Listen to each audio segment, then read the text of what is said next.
Welcome to the Two Disabled Dudes podcast. We believe life is about how we react.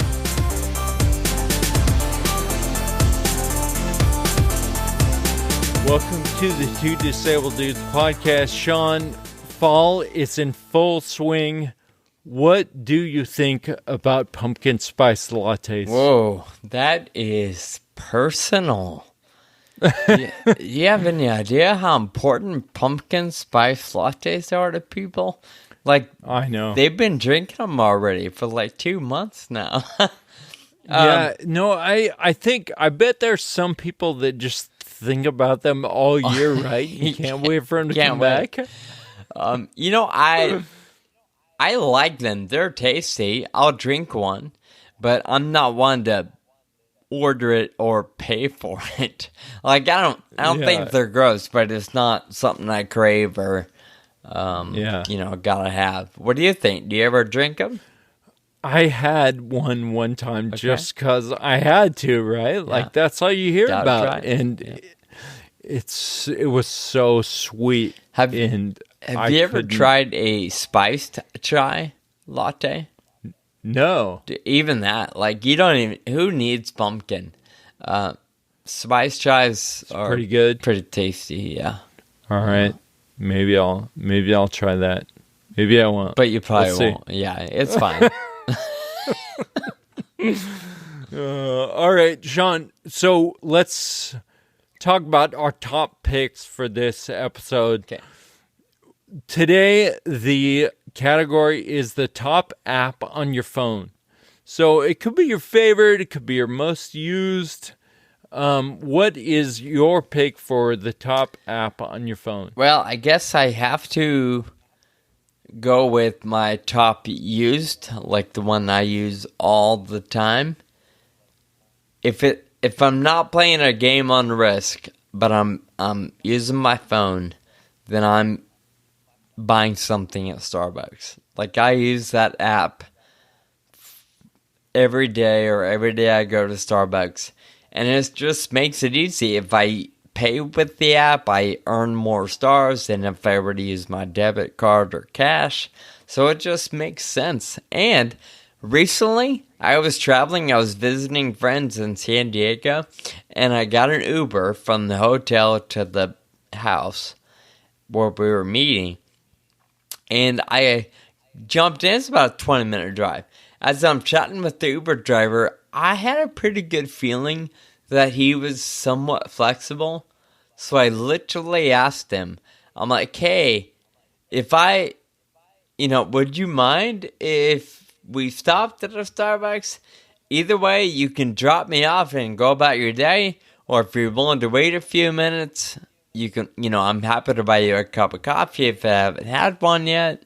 Yeah. And he was like, yeah, we can do that, but sure, I'll wait for you. I don't mind. Nice. Did he? And he suggested, if you mobile order, I'll run in and get it for you even. And I'm like, really? Oh. Sweet. So I was able to order ahead, mobile it, and it was ready to go by the time we got there. So it was barely inconvenient. And of course, I give the guy a little bit of extra cash as a tip because, that's kind of a big ask. Yeah, that's really nice. Yeah, like, you can't underestimate those little nice, like, conveniences that somebody offers, Yeah, totally. What about yours? Which one are you highlighting today? So it's an app that I may have talked about before because I talk about it all the time. It's the Libby app, and it connects to your library through your library card. And you can listen to audiobooks on the app for free from your library. So it's really sweet because audiobooks are not cheap. It'll give you a list of all the books that are in right now, so you can look through that list if you just need a book right now that you want to listen to.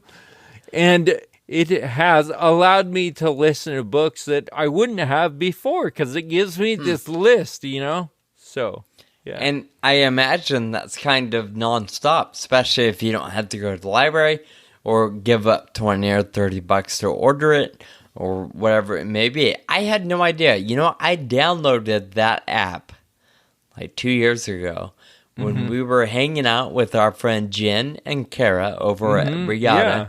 We met up with them somewhere and they were talking about it. And so I'm like, all right, fine, Jen, I'll download it.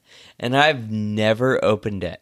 Oh, I had no idea you could do audiobooks on there. So, do you have a library card? I doubt it. That's the key. I'll work on that. All right. Wait, actually, you know what? I recognize that I need to do that in order to use the Libby app. I probably shouldn't say I'll work on that because chances are I'm not going to work on that. Thank you for your honesty.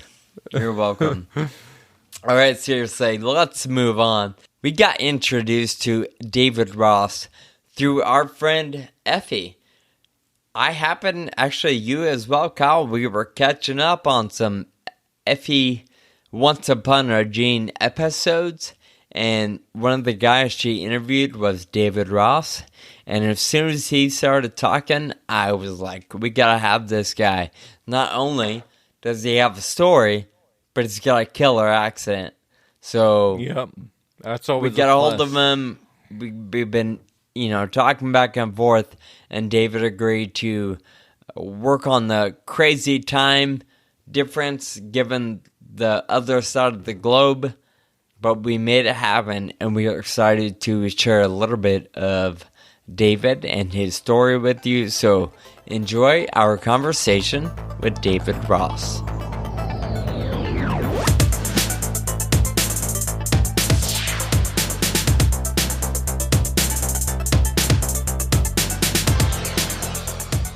Thankfully, we've got Zoom and FaceTime and other means of communication because I think the world knows right now the UK is off limits for most of us. But David, we are so glad you joined us today on the phone all the way from the United Kingdom. So David, welcome to the show.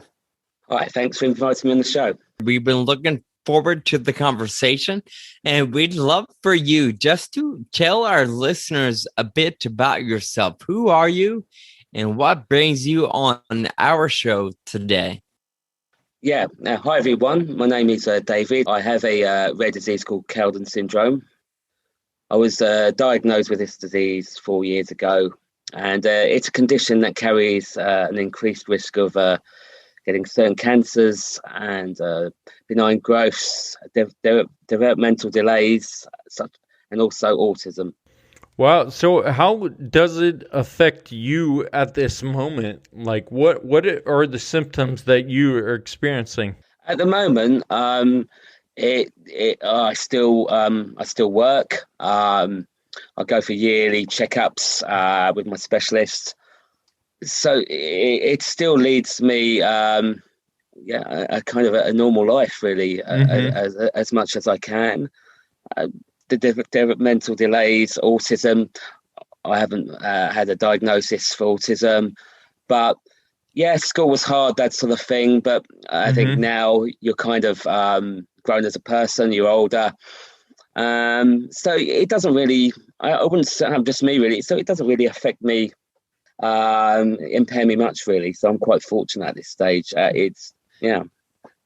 I don't know anything about the condition, but you said it puts you at a greater risk for mental or developmental issues or developmental setbacks. Is there a chance that it could deteriorate what already exists? Or is that more of an issue if you're on the younger side of diagnosis? Yeah, the delays are more of an issue on the younger side.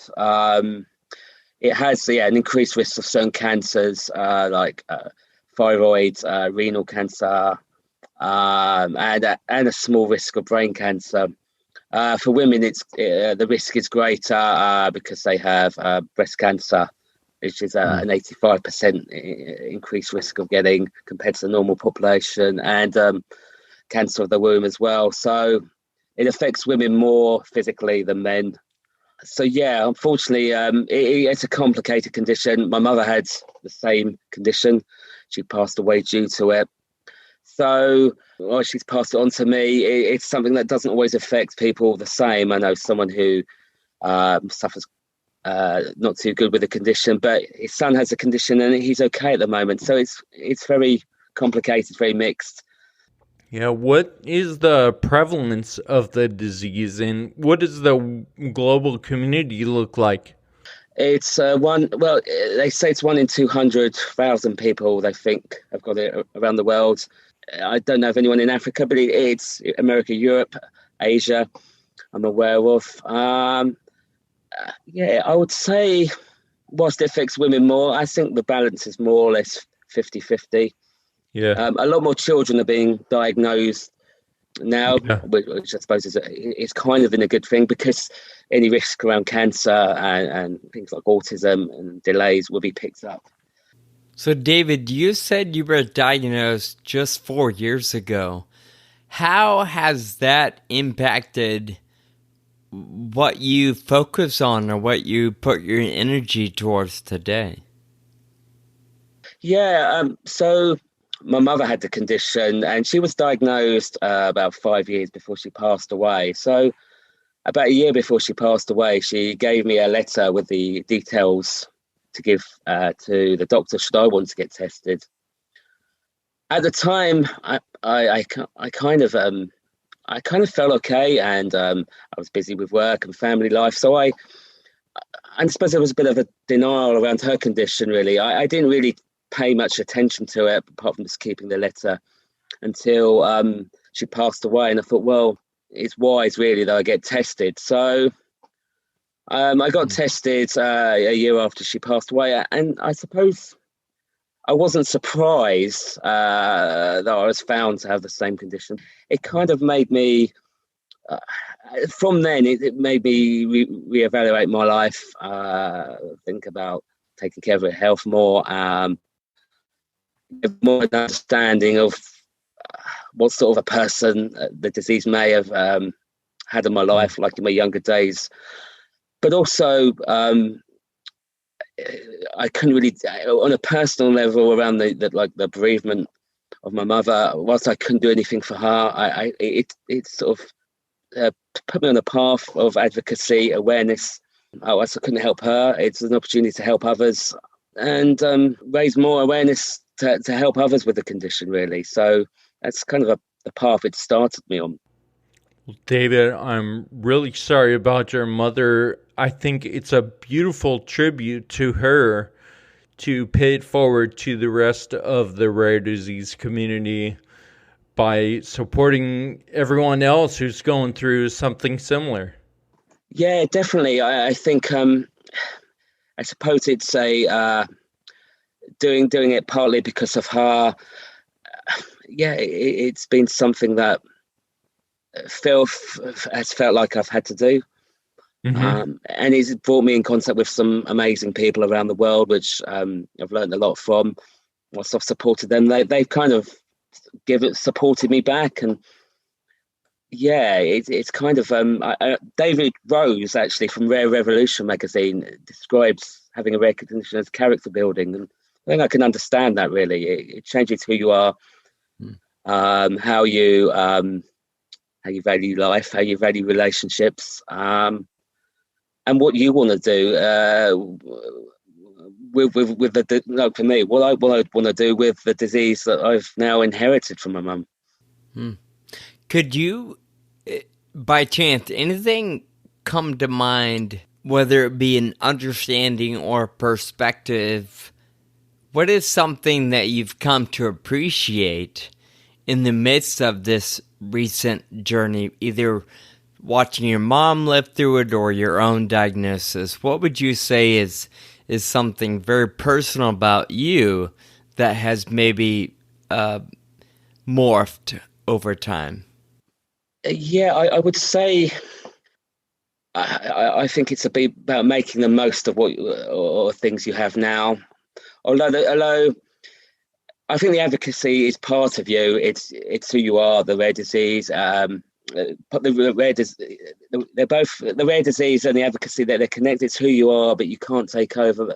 You can't let it take over your life. But I think you've got to make your most of your life, and I think you've got to take opportunities and make opportunities happen. I remember watching the Taxi last year, and I was kind of like blown away by how you guys did something positive, which I don't know, a big I can't imagine how much of a challenge it was, but I think anything is possible, really. And before I was diagnosed, I was like this kind of small town person, just ordinary guy doing an ordinary job. And yeah, whilst I'm still that same person, I think being diagnosed with you really want to make a difference, because I think what we all add makes a positive difference. Whatever rare disease we have, you can speak to anyone, and there's a connection there. I think I said this to Effie. I think whilst I may not remember the details about someone else's condition, I remember their story. Do you know what I mean? I can't remember. I probably wouldn't be able to remember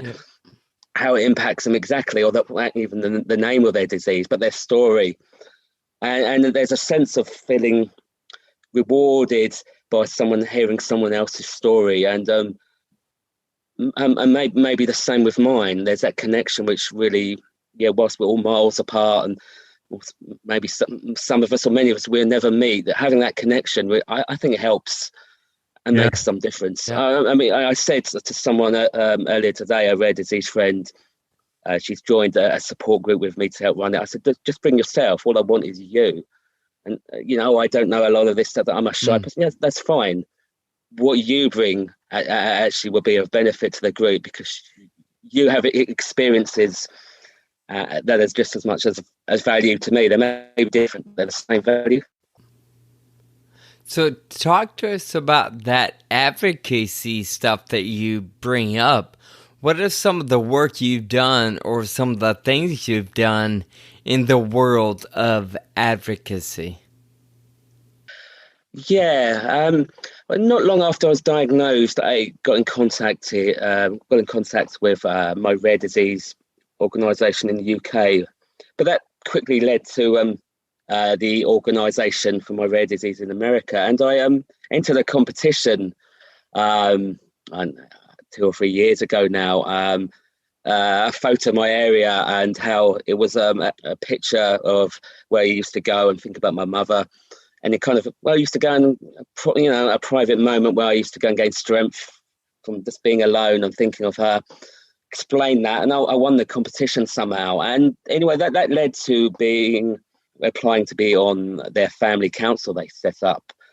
And this is like, when I first started, that was kind of like being on these Zoom calls with people, different cultures and backgrounds. It was like, where's my place on it? But that was then the start of me being myself, learning to value again, or an impact that I want to give, because you're passionate about it. That carries you through, and because it's part of you. So this family council were involved in raising awareness online about the condition that I have and others have. Like, we have an awareness month and an awareness day, as well as Rare Disease Day. So the past 2 to 3 years, I was involved in various awareness campaigns that the organisation was asking. But then I kind of found that whilst I enjoyed that and I really appreciate being a part of that, ever since I've been diagnosed, I think the issue for me, and I started to notice with others, was being a male with a rare disease. And how do I cope with that? And noticing that other males were suffering with their mental health, living with a rare disease, but unable to, maybe a lot of them, a fair amount of them, certainly unable to seek support about this, and certainly speak out about it. There's many fantastic female advocates, but there don't seem to be as many guys. So I got in contact with a rare disease friend who got me in contact with 2 other males with rare diseases. And since last year, we've set up online international Zoom calls for all rare disease male patients and caregivers for their mental health. And that's been a thing once a month, last Sunday of every month, where we get together, we talk about various different topics connected to living with a rare disease. And yeah, it's been a great opportunity to provide a safe space where you're offering support to others and as well as listening to them and speaking about your own experiences. So you say there's, a lot more females than males talking about their experiences. Why do you think that is? I think it's a male thing across the general population as well. I think where we're not comfortable showing how we feel, because we're afraid of looking weak. We're afraid of if we say how we feel, we're going to need support. There's an expectation around us. Maybe we're expected to carry on and provide for others. We're cultured not into doing that. But I think when you're impacted. When you're living with a rare disease, I think you need to deal with the emotional side of living, the mental health side, the emotional side of living with a rare disease as well. My friend Emmett, who helps run the group, says, well, we can't do anything about the physical, but we can do something about the mental health side of living with a rare disease. So that's always a quote that meeting him early on has always stuck in my mind. And yeah, I think you're just trying to change the culture, because I think in my view, there's more of a need, I think, for rare disease males or rare disease people as well to sort of deal with the mental health side of living with their conditions. Yeah, I know for me, I've felt that pressure, and I've thought about it sometimes, just the fact that society expects us to be a man and deal with it and like you said, get on with it. But I absolutely agree that there is value in looking at these issues and being like, all right, how do they affect our lives? What do we think about them? And let's tackle this together, because you're not alone. Yeah, exactly. I think I found with the group that actually most of the regular people that turn up have kind of like together. We're kind of supporting each other, learning about how we all cope with what we're going through, and that's kind of helping us as people. How's the support overall in the UK? Do you feel like there's a strong community, or has it been hard to find other people that maybe are somewhat close to you, geographically speaking? Living in the UK, there's people that are closer to me who've got the same rare disease. Before COVID, I went to the rare disease parliamentary event in London, which isn't too far away from me. So geographically things are better. I've got some good rare friends in the UK, although I've always been drawn to advocates in the USA, because you're kind of generally more open about what you're going through, living with your rare diseases. The inspiration I've got from a lot of you guys about what you're going for, what you're living with, has kind of inspired me. I will say, though, your group over there just sounds cooler. To be able to say you have a rare disease parliamentary event, I mean, that's just cool. To an outsider, that's pretty neat. It is, although, it's special, to be able to attend it. Although, when you first walk in there, like I've been there 2 years. I've only been 2 years, but there's like all these guys in suits or business. It feels very official, and then you can walk in with your t-shirt or I feel different in comparison clothes-wise, and you feel it's a bit daunting. There's a lot of pharma industry type people and all that, but having said that, I think it's an amazing achievement to say someone like me has been there and kind of doing my best to represent me as a rare disease patient. And also, it was the first time I met a guy called Dio, who's got ataxia, and to sit there and listen to his story about how his condition affects him. I mean, was really like powerful. Like I remember him saying he couldn't hear me and he was lip reading me, just giving me an insight into his world and his life, and how there's me and him kind of getting through this first rare disease day. And the second one, I met kind of one of my rare heroes from the UK, actually, David Rose, and he like waves me down like I'm kind of, wading my way through all these people in suits and kind of not knowing what to do. And it introduces me to others. It's nice to have someone there to offer support.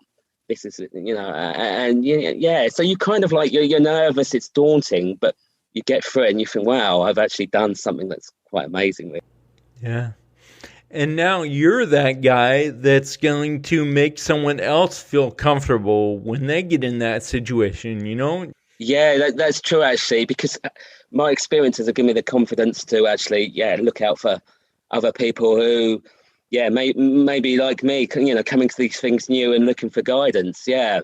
So, David, going back to the men's mental health group, how many people do you have in that group?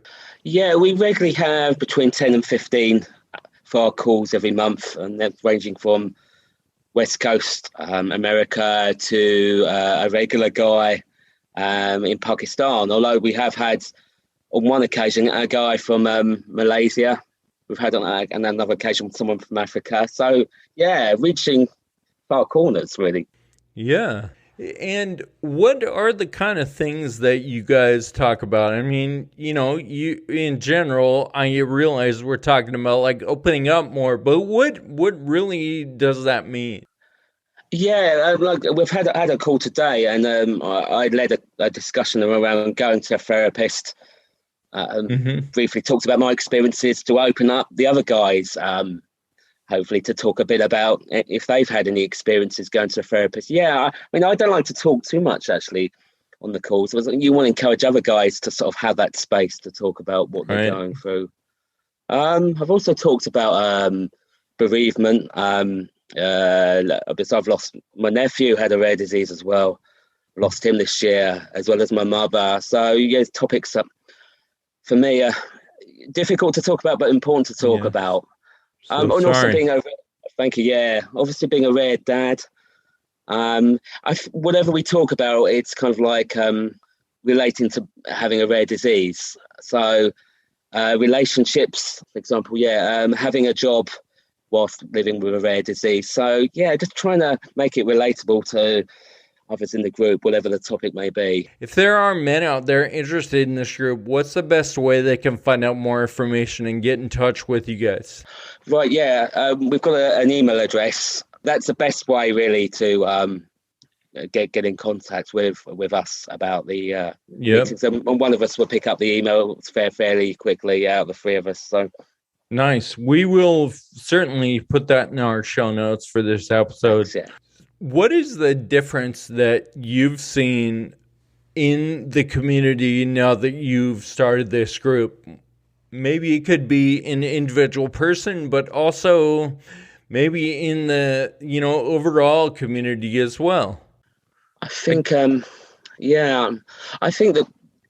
think one of the differences I would say is I think it's been started maybe around COVID that I've noticed, and I get David Rose, and I'm bringing him up again, but I've had a discussion with him about it, about how there's been the niche areas around living with a rare disease are now being discussed about, like being a rare disease dad, what Taylor Kane is doing with Remember the Girls, excellent careers. And I think working with a rare disease, and I noticed at the Nord Summit, I wasn't able to sort of attend much of it. Working with a rare disease, I think growing old with a rare disease, lots of different subjects which are important really, and weren't discussed certainly since I was first diagnosed. But I think these subjects are giving everyone more of a voice should they want it, because we're all impacted by rare disease in slightly different ways depending on our circumstances. So I think that's really good. I think that helps. I think it's wonderful thing about community is that, people see holes in the support. There aren't exactly organizations so far that focus on what you focus on, or like you mentioned, Taylor Kane, she does this Yeah, fairly specific thing with X-linked patients, right? And there was an organization. She saw that as an opportunity to yeah, make a difference. And I think that's what you're doing with this men's group as well. yeah, definitely. I think it's also as well, like what with Taylor's doing, she did one on bereavement, which is kind of relatable to obviously her rare disease, but actually it was also relatable to me, and I actually managed to get on that Zoom call to listen to, and I found that one of the best Zoom calls I have been on, where the discussion, the opportunity to ask questions, it was really relevant and important discussion. I think is really helpful. So, David, I understand that you're in a clinical trial at Boston Children's. How is that going? Yeah, well, I was on a clinical trial which finished October 2019. But I wanted to talk about this briefly, just to mention how I applied to go on this trial, and it was 8 visits over to Boston Children's Hospital, and it gave me obviously an opportunity to take a drug that showed some benefit for me. But also, what I don't think is spoken about as much, because maybe not many people have come over from the UK to the US. One of the rewarding things I found about it was a chance to meet other people with the same rare disease as me, connecting with families, and also it gave my daughter the chance to see America for the first time. I'd never been over to America before as well, and especially for myself and a daughter who she's lost a gran as well as a cousin.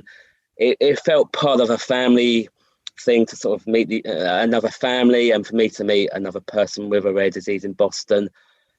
But also, I think it gave me the confidence to take on the world with my advocacy, in a sense. I never thought I would ever get to America, let alone be in something like this, and mixing with different people. That from another place.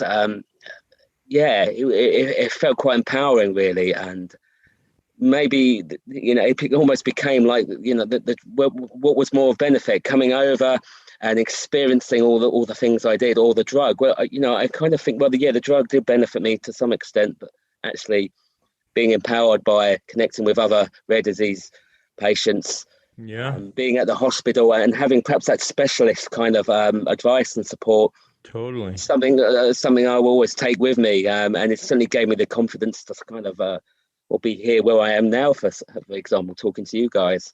I think that's a common experience in rare disease. When you more or less feel like at many points that there's nothing you can do, and then you get involved in research, and it makes you feel, whether or not you feel benefit from the drug, you're doing something right, and you're moving something forward, and you're getting Yeah, involved, and you're doing something for yourself, and you realize that there really is something you can do. There's a lot you can do, and I think that's a really positive thing about getting involved, and something that a lot of people experience. yeah, I can believe that. Yeah, you feel like you're making some difference, Right. and regards to whether I can get the drug and all the complications around that. Well, I know I felt, I've made an impact in taking part in it. Yeah, and I feel like maybe part of what you said was that you felt like you were passing your advocacy to your daughter as well, and showing her, what, this is how it's done. You get out there and you talk to people, you make connections, and as far as just carrying that on in the future. Yeah, definitely. Yeah, it was kind of a bonding experience with me and her, where I was showing connecting with people that are out of my familiar routine, maybe a little bit of comfort zone at the hospital at first, but yeah, you were showing what I do as not only a patient but as an advocate, because we also went to a symposium for my rare disease in Cleveland as well. So yeah, it was a chance. It was a learning experience for her, for sure. Yeah. That's wonderful. Well, David, it's been so great to talk to you, and I really appreciate all the work you're doing in the rare disease community. I think it takes advocates that see opportunities to make a difference and actually do it.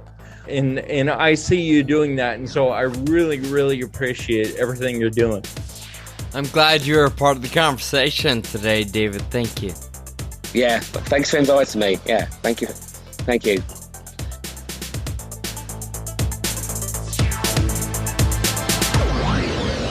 Sean, I love people that find a niche, an idea that no one else has thought of, and they're really taking it to benefit other people. And I think that's what David Ross has done, and I really, really admire that.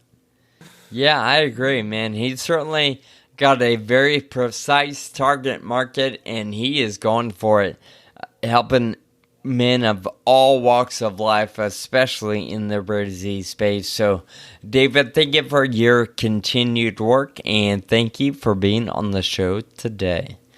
Speaking of thank yous, Kyle, it is that time. We're going to wrap up this episode with a little bit of gratitude.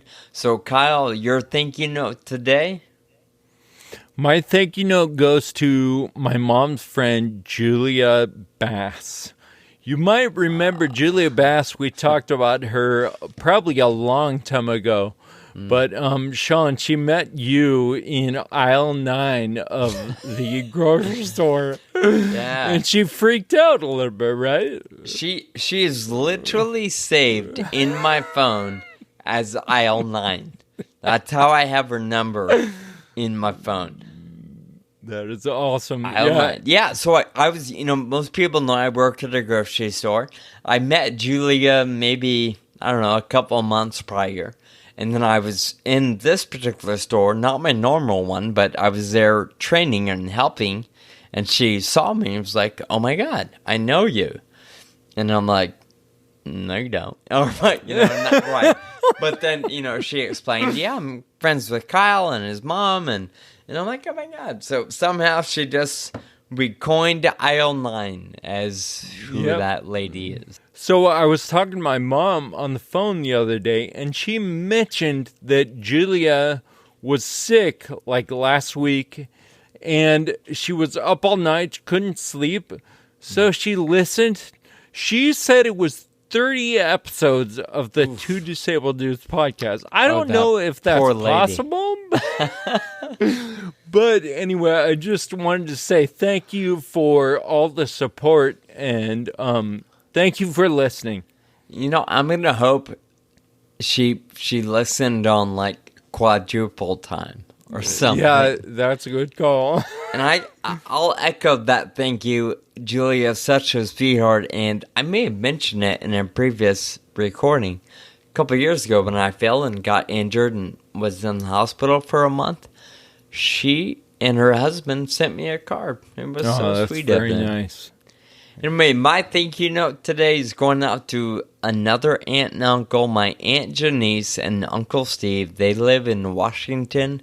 They're the aunt and uncle with the kids, cousins, that I spent a lot of childhood years with, hanging out on my grandma and grandpa's property. So we'd get to shoot rockets and fireworks and ride little three-wheelers and all kinds of fun on the land.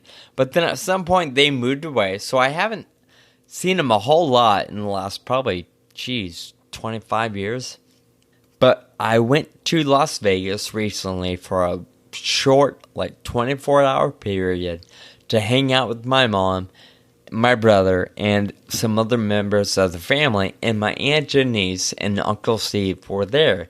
And although we didn't get to hang out with them, I am so grateful that they came down to my hotel room and woke me up really early just to say hi. even though we had thought we'd visit later on that day, she said, I just wanted to be safe. Come say hi while I had the chance. We were in the same building. Unfortunately, we didn't get to hang out, and I didn't get to see them after that. So I'm really grateful. Even though we didn't get to catch up, we visited for 7 or 8 minutes, and it was just nice to have her, a hug and hear her voice face to face again. Yeah, that extra effort to let you know that they're thinking of you and they really care about you. That's really, really great. Thank you to all of our listeners for sticking with us. We really appreciate everyone who listens. We want to remind you to go to our website, check out the show notes for all the links to the things that David Ross talked about today. If you like the show, share it with a friend. And please leave us a review on your favorite podcast app. We're looking forward to talking at you again next time. Until then, keep living with urgency. Thank you for listening to the Two Disabled Dudes podcast. This show is possible with your support. Visit twodisableddudes.com to donate. Connect with us on Facebook, Twitter, and Instagram. And be sure to subscribe on your favorite podcast app.